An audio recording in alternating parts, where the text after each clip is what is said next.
Hello students of 8th standard, we have started the lesson number 6, that is composition of matter from your science textbook. Up till now we have understood what is mean by element, what is mean by compound and what is mean by mixture.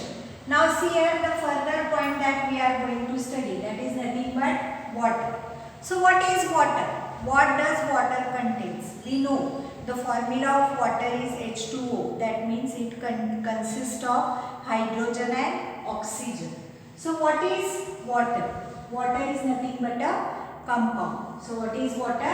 Water is nothing but a compound. We call it compound because more than two constituents are there and they are joined to each other with the, you can say, chemical bonds.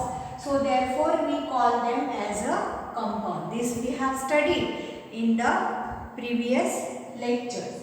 Now see here, pure water is a compound formed by chemical combination of elements hydrogen and oxygen. What does this tells that? Pure water is nothing but a, you can say, one of the compound which is formed by chemical combination of hydrogen and oxygen. Whatever may be the source of the water, the proportion of its constituent elements, oxygen and water, by weight is always 8:1. That means any the source may be of the water, but the hydrogen and oxygen are present in a proportion and that proportion is nothing but 8:1. Hydrogen is an inflammable gas. What is hydrogen? Hydrogen is nothing but a inflammable gas. While oxygen supports the combustion. Whenever we see that hydrogen is nothing but one of the inflammable gas and oxygen supports the combustion. However, the compound water formed by chemical combination of gaseous elements hydrogen and oxygen is a liquid. That means the compound which is formed due to the combination of hydrogen and oxygen is nothing but a water, and this water is nothing but it is in a liquid state. We have studied it. Then see, it is neither inflammable nor does it supports combustion. It is, even though it contains the constituents which are supporting the combustion, but whenever they get together their properties changes and it is that at that time water is neither inflammable nor does it supports the combustion. On the contrary, it helps to extinguish the fire. The next point is milk. A mixture of water, lactose, fats, proteins and few natural substances. These are nothing but formed in an milk or whatever the mixture. Milk is nothing but it is a mixture of water, lactose, fats, proteins and few natural substances. Then see here. The proportion of various ingredients of milk is different as per its sources. Whenever you see that the milk is obtained from cows and buffaloes, then whenever you see the sources, it may have a different, you can say, types of the ingredients as per the sources. Then see, the proportion of fat in a cow's milk is 3:5%. Then while 6:9% in a buffalo milk. So what does this tells that in cow's milk the proportion of fat is different than the buffalo's milk. In cow's milk it is 3 to 5% and in buffalo's milk it is 6 to 9%. The ingredient water is naturally present in large proportion in milk. So whenever you see, water is one of the natural ingredient and which is present in a very large proportion in a milk.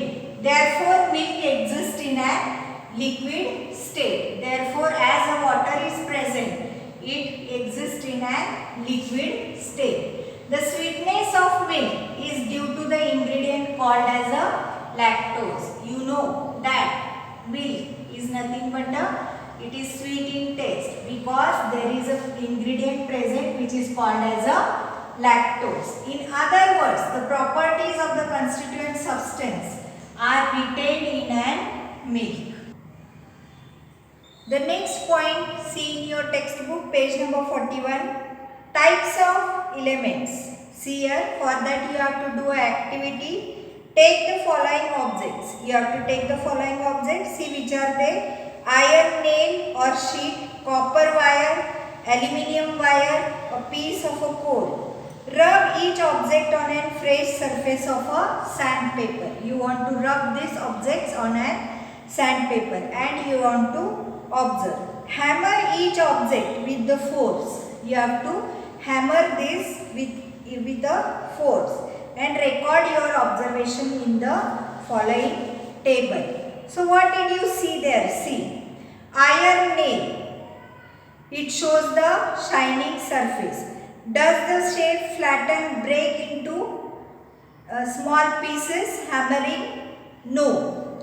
Then next one, copper, shining surface. Yes. Then it does not break. Then aluminium wire. Yes, it shows a shining surface but it does not break. Coal piece. It does not show shining surface and it breaks whenever we hammer on it. The object in the above activity are made of the elements iron, copper, aluminium and carbon respectively. Fill the following table on the basis of the observation obtained on doing the above two tests of each of the, you can say, objects. Now, elements whichever are having a shiny surface, they are nothing but iron, copper, aluminium. Elements that flatten on hammering, that are also same. They are nothing but iron, copper, then again aluminium, then again see. Elements with a dull surface, that is coal. Then see, elements that break on hammering, that is also nothing but coal. You notice that the element has either physical properties like luster, paleness, malleability, brittleness. So, according to this matter, elements are classified in early times. Elements are classified as metals and non-metals. After invention of a new elements, a new type metalloid discovered. You can say the daily study, the detailed study of these type elements will be made in the chapter elements and, you can say, metals, that you are going to study in the further chapter. See the next one, types of compounds. So for that you want to do an activity. You want to take a apparatus, that is nothing but evaporating dish, tripod stand, burner, chemicals you want to take, camphor, washing soda, blue vitriol, sugar, glucose and urea. Now keep the evaporating dish on the tripod stand. What you want to do? You want to keep the evaporating dish on the tripod stand. And you want to take some camphor in the evaporating dish. You want to take the camphor in an evaporating disc. After that, you want to heat the camphor which is present in the dish. You want to heat it very strongly. Then see with the help of the burner. Then in the evaporating dish, what remains back? There is a black color, you can say, substance remains back, which is nothing but a carbon. So you want to repeat this procedure for limestone, washing soda, blue vitriol, sugar, glucose and urea instead of camphor. You want to record your observation in the following table. So this is the activity you want to do in from your textbook.